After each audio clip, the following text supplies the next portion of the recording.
recientemente hemos presentado, ¿no?, el borrador de la reglamentación de la Ley de Juventudes del municipio, que ha sido trabajar arduamente también para poder tener así una ley que respalde y consolide la participación en espacios políticos, en espacios culturales, en espacios de deporte que puedan, ¿no?, ayudar a los jóvenes del municipio.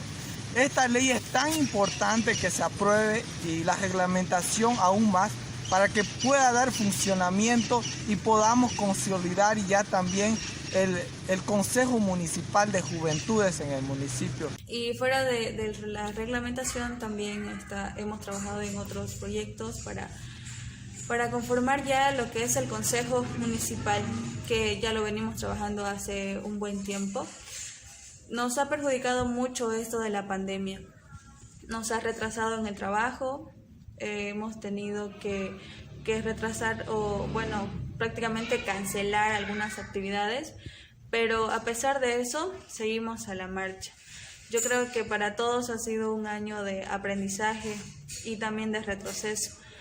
porque así como hemos aprendido mucho, también hemos tenido que encerrarnos y retrasar algunos proyectos de vida. Hace aproximadamente 5 a 6 años vamos trabajando con el proyecto de jóvenes,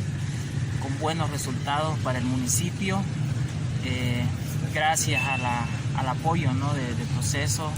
de las ayudas internacionales que tenemos, como la Fond de Valencia. Hemos logrado primeramente tener un diagnóstico juvenil, del cual nos ha servido mucho para poder llegar a trabajar y a pelear con las autoridades por tener una ley municipal de la juventud, para que podamos estar representados dignamente como jóvenes.